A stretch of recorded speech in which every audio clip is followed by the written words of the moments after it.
जहियल रखलू करे जवा में साट के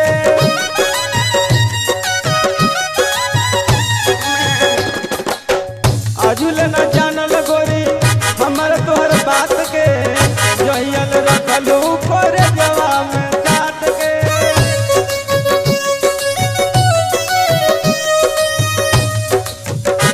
दल भात पोया चार दिहलो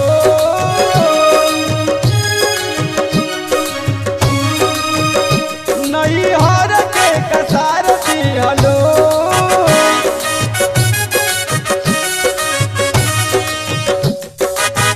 चढ़ते 2023 गोरी भाई कवन की हमार इज्जत उतार दिहलो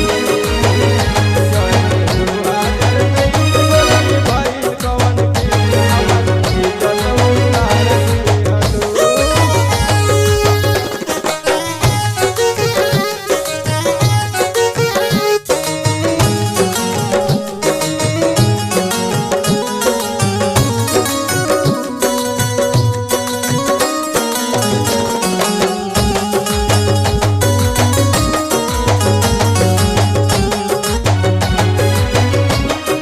जय हो जय हो जय हो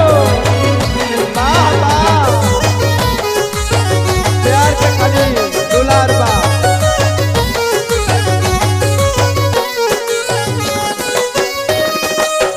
हाथ में खियावत तारू गोरी तुझा नाट के राम शंकर मुन्ना बिहारी के भागा दिहलो डाट के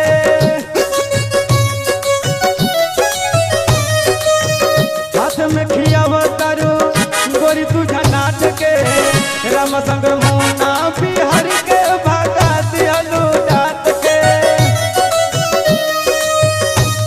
ये बतिया कहल हमरो बेकार हो गई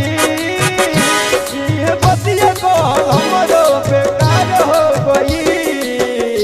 चढ़ते 2024 गोरी भाई कवन के पर इज्जत उतार दिहलो।